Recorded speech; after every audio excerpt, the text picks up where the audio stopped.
Okay.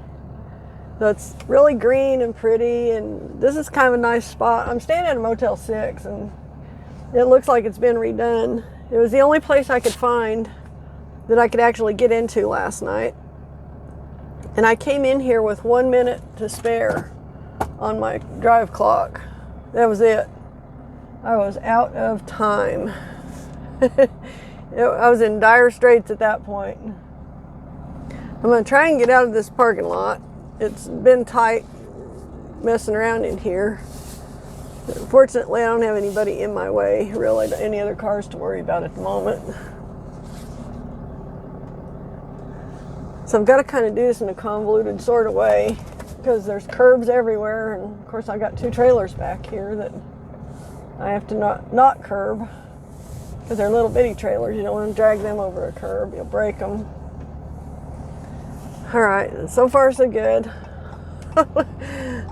We shall just continue on. It's a little ways back to the interstate.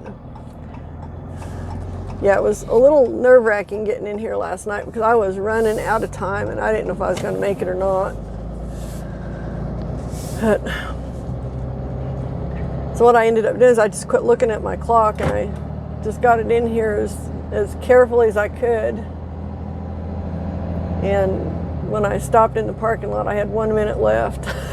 I was like, oh my gosh. So it worked out okay.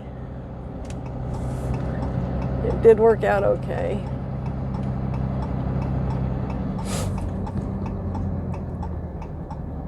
Getting across here might be interesting because this is kind of a main road.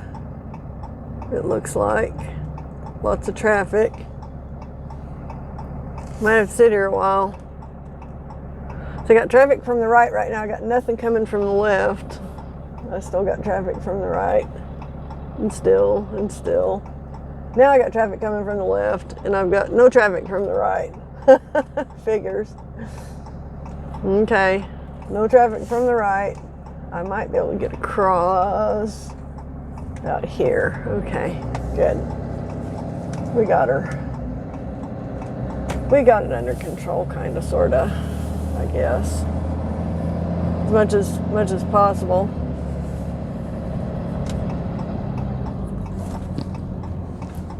Okay, I'm going to make my turn in the outside lane, so I can make a wider turn. I'm all fueled up. I stopped last night before I ran out of time. And I fueled up. I found fuel for, it said 523.9 on their sign, and I thought, man, that's pretty good because every place else was, by the time I got in there, every place else was wanting 649 and 655 and 665 or 565. So 523 sounded pretty good. And so I went in and looked at the pump, and it wasn't 523, it was 519. I was like, yay.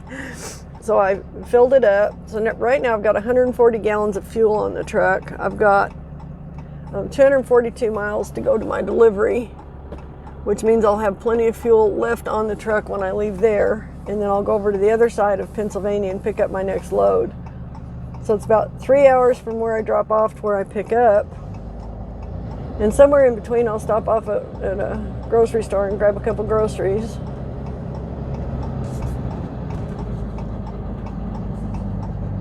I'll make this really wide turn. I got traffic over here on my left. I can't be dragging my trailer into their lane. Trailers. Now I got to get over because I've got to get, let's see, east 70. That's what I want. I guess I'm in the right lane. Yay, that works too. This is a yay morning, can you tell? So I'm having another lovely hair day. Not that you would notice, but man, I'll tell you. I'll be glad when it grows back out. It was time to shear it. It looked terrible.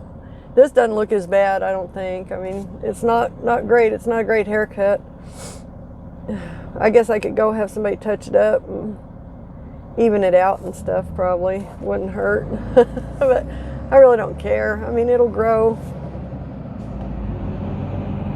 If I get really disgusted with it, I can just put on a hat. Wear a hat for the next 6 months.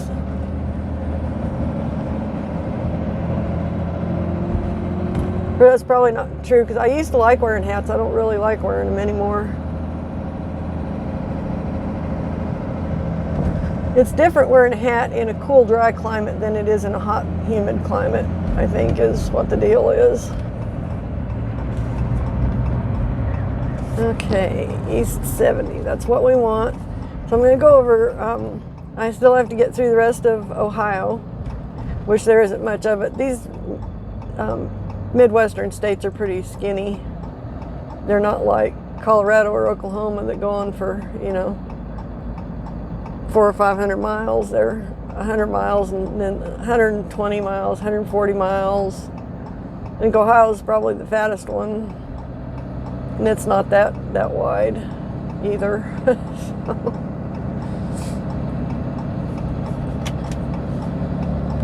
Okay, this place I'm delivering to is way up in the hills behind, northeast of Pennsylvania, it looks like.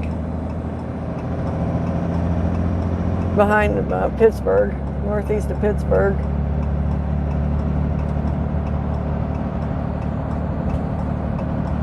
So it might be fun getting in there.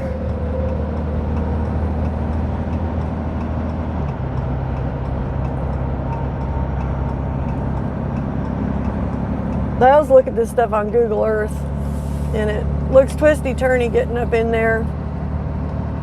And then I'm not sure where the building is that goes with the lot. I think it's up behind it, so I have to figure it out when I get there, I guess. Look it over and figure it out.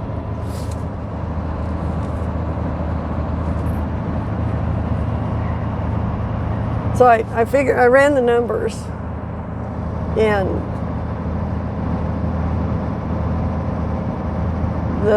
this job I'm doing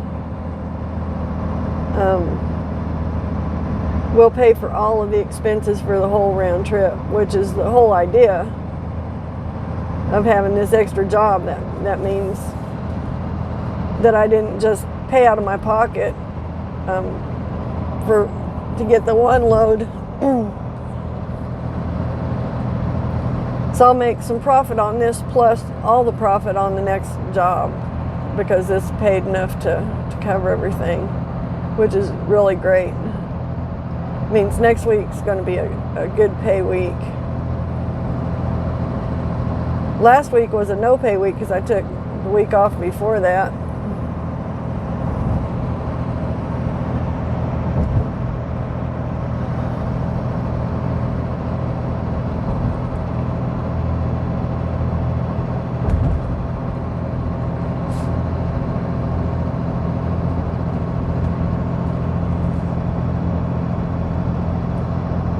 So the next paycheck I get will be Monday. That'll be for last week.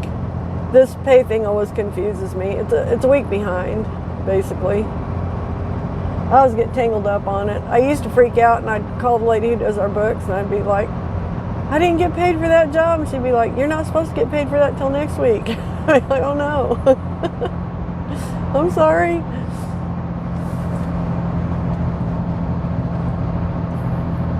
So now even if I think it's not right, I stop and look at my records before I call her, because I don't want to freak her out. Because it does, she thinks she did something wrong, and then... Okay, this is turning into rush hour traffic, it looks like, to me. Of course, it's 7:49 Eastern time here, so I guess it is rush hour.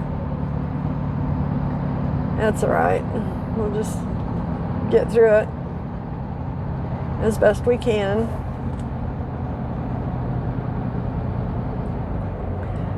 So the cool thing is I'm going to be going right through Pittsburgh on 79.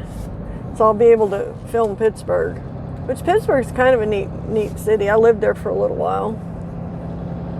Wasn't really crazy about it. There were too many people. It was too crowded and congested, and it was just, I was not a city girl. Was not my cup of tea, but it was kind of neat seeing that different, a different way of people living.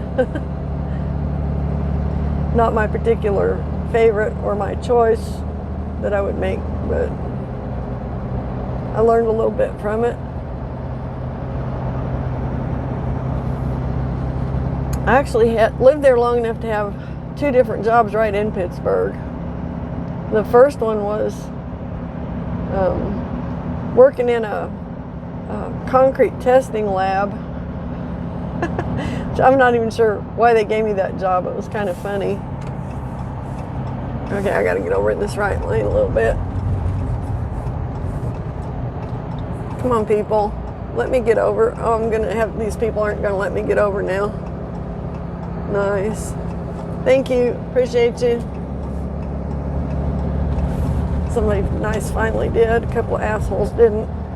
So I got this job in a concrete testing lab, and my job was taking these concrete samples, which is like you've probably seen them. It's a cylindrical sample about, I don't know, 8 or 9 inches tall, about 4 inches thick. Yeah. And I would stand them up in this machine and put them between these 2 plates, and the plates would apply pressure on them, and then it would measure at what kind of force the concrete sample would break. So they could tell if their concrete mix was good for the job. And the job that they were doing, that I was breaking the concrete samples for, was the Kinzu Dam at Kinzu Reservoir, which I've never been. I think I might have gone by there actually once in the fall, because it was a place where they had pretty trees and stuff in the fall. But I never went there while I was working there. I didn't even know what it looked like, the dam and all that, or how big it was. Turns out it's a pretty big deal. So I did some of the concrete testing on that, which I thought was kind of, it's kind of interesting. I was a kid. I was like 23 years old. I would take any job I could get that would pay me money, basically, for an honest day's work.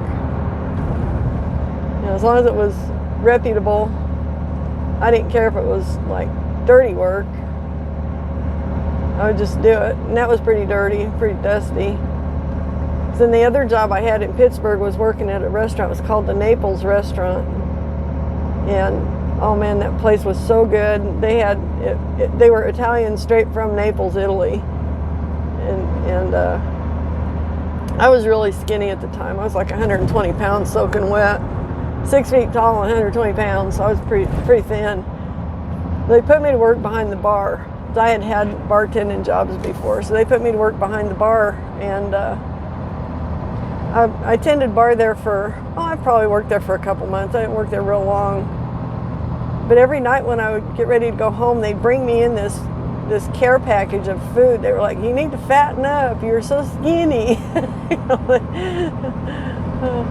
Come on, Susie, you got to eat, So they'd bring me this big deal, and I ate. I've never been a person who didn't like eat quite a bit, so I was just tall and skinny. So they'd bring me this care package of fettuccine and fresh bread and butter all over it, and oh my gosh, it was so good. They'd send this home with me every night. "You're too skinny." Wonderful place to work, wonderful people. That was great. The only reason I quit that was because my husband at the time got a job in a nuclear plant, so we started doing that, and then I got a job in a nuclear plant, and that's what we did for the next few years. But that was so funny. They were just such nice people. And it was also kind of funny because I'm not a sports fan type person, but this particular restaurant, a lot of the Pittsburgh pro athletes like to come in there and eat. One of the waitresses, she wasn't a barmaid, she was an actual waitress, because it was just a small bar, and most of what I did was mixing drinks to go with the meals.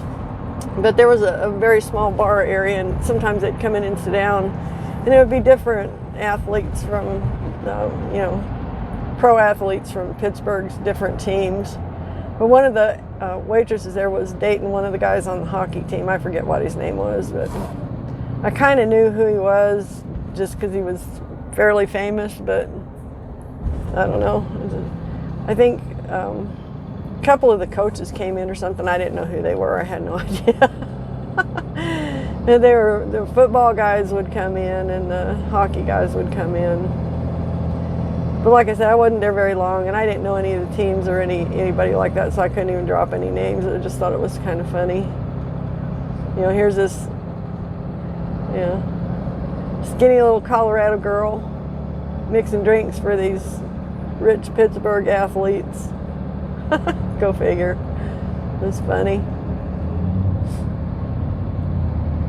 So anyway, that was about the extent of me living in Pittsburgh. It was a very short duration. I think the whole thing was maybe 6 months.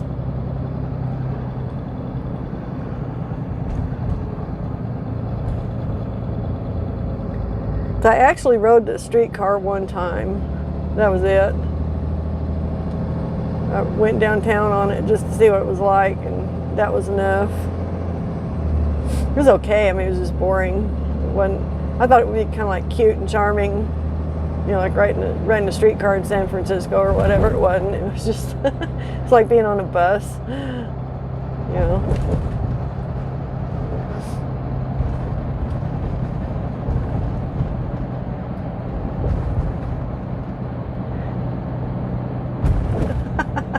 I was just thinking about, while I was on the streetcar, there was a lady sitting in the seat across the aisle from me, and she's holding a baby on her lap or something, it seems like. I don't remember exactly, but she sneezed and she just blew snot all over her hand. I was like, oh my God.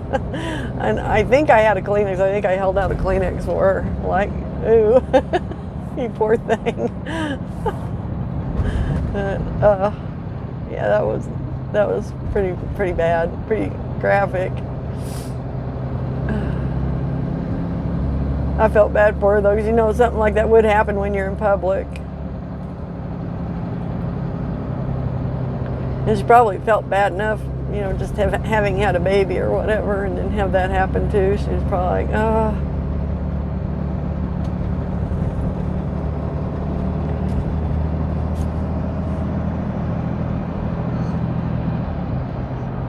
Okay, well, this is Columbus that we're going through. They got a pretty decent sized skyline. They got some interesting buildings in here. It's kind of hard to see it because of the way the sun is, but maybe you can get the silhouettes of them anyway. It should be better lighting when we get over to Pittsburgh, because sun will be up a little higher.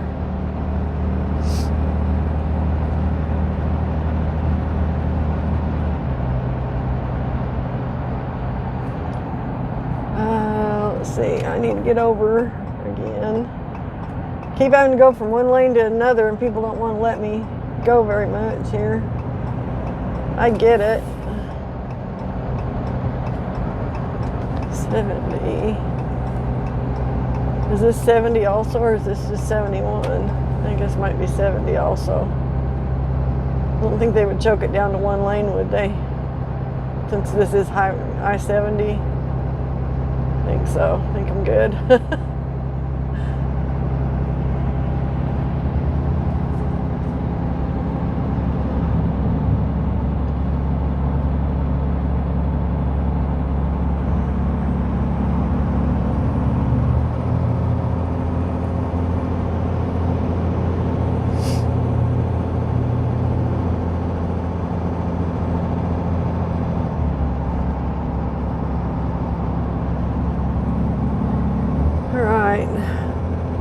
Getting through it.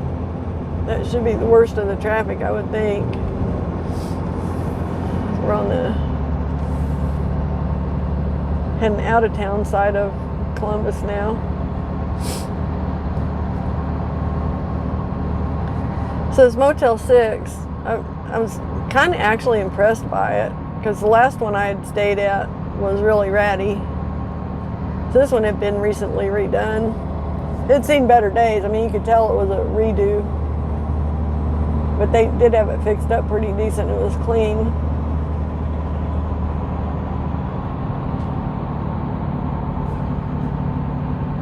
But it had some problems too. Like when I first got on the elevator, it was like somebody had just smoked a big fat joint in there. It was really stinky. I was like, oh my gosh. One of these places. And I used the elevator like 3 times, and each time it smelled like that, so.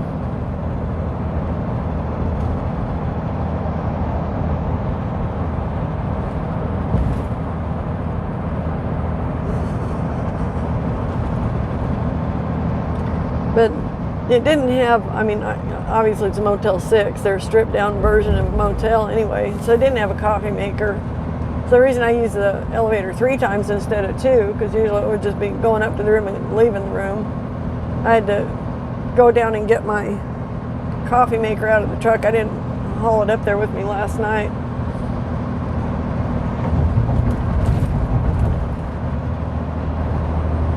So I ended up bringing half of my stuff down and stowing it in the truck, getting my coffee maker and go up making a pot of coffee so I could get my thermos and my cup full. And so that worked out all right.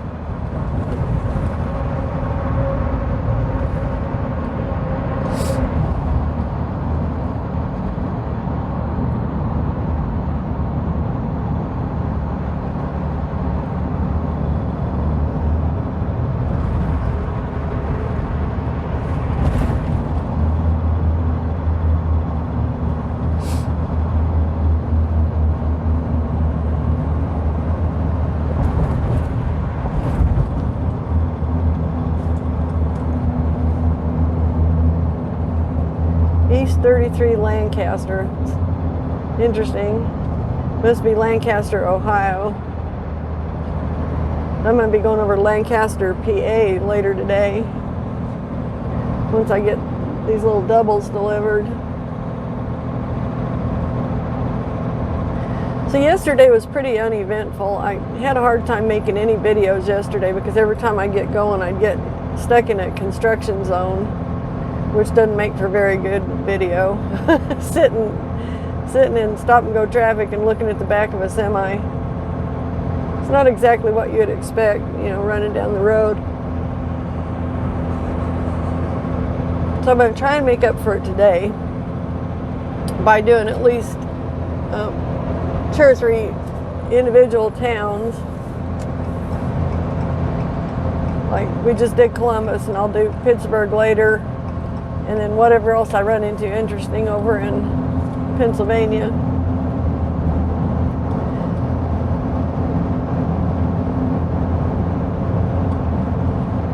Okay, gotta pay attention to where I'm going here for a minute.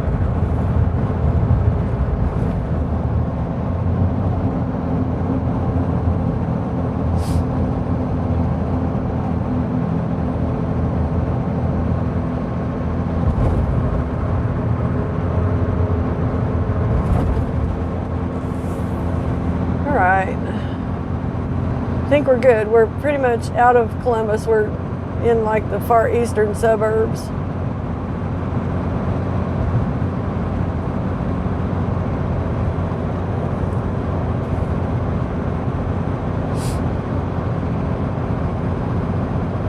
Got really good roads through here. It's pretty much nice and smooth.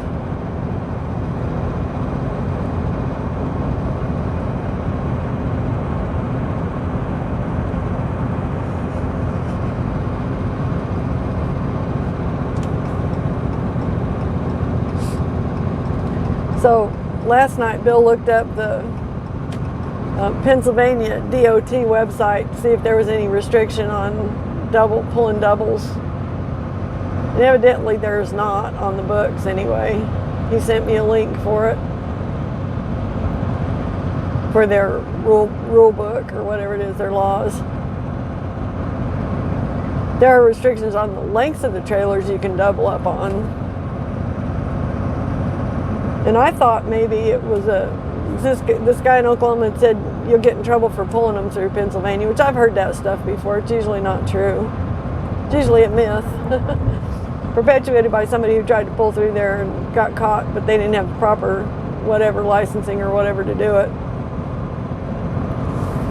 So I looked it over too. I couldn't find anything prohibiting it, so I'm going to go ahead and do it.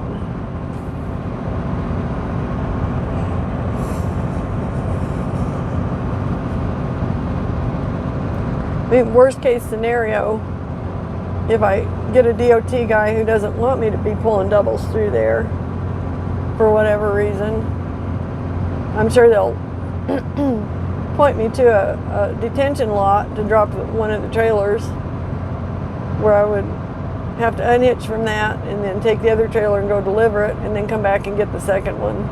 And they'd probably give me a ticket because they like to get people tickets. So it wouldn't be the end of the world if it did. I mean, it would be annoying. And it would cost me some extra time, a couple extra hours, or 3 or 4.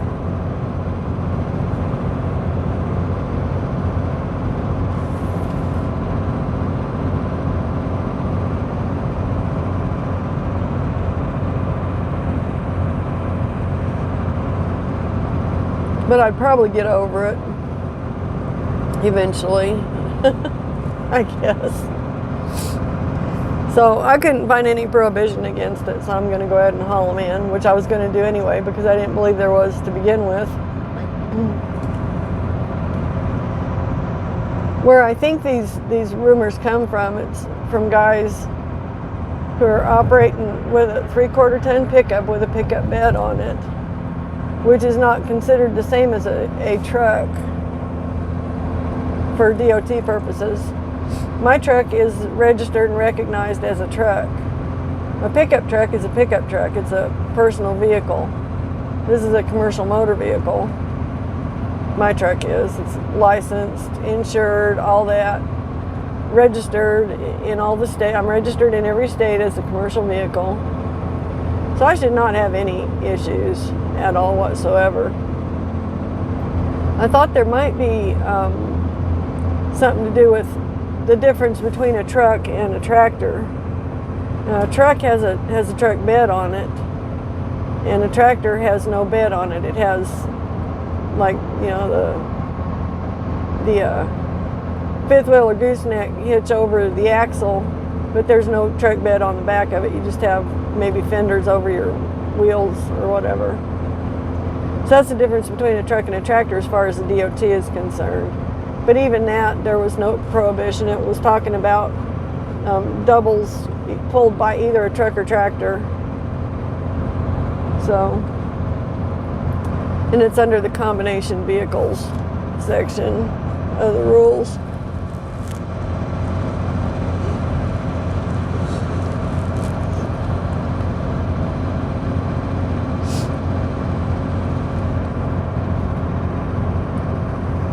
Okay, I think we're pretty much out of the metro area for Columbus. So I'm going to go ahead and end this one here. I'm going to keep it short. I'm going to do my cities very short, so they're not like an hour-long videos. And thanks for riding with me, and I'll see you on the next one.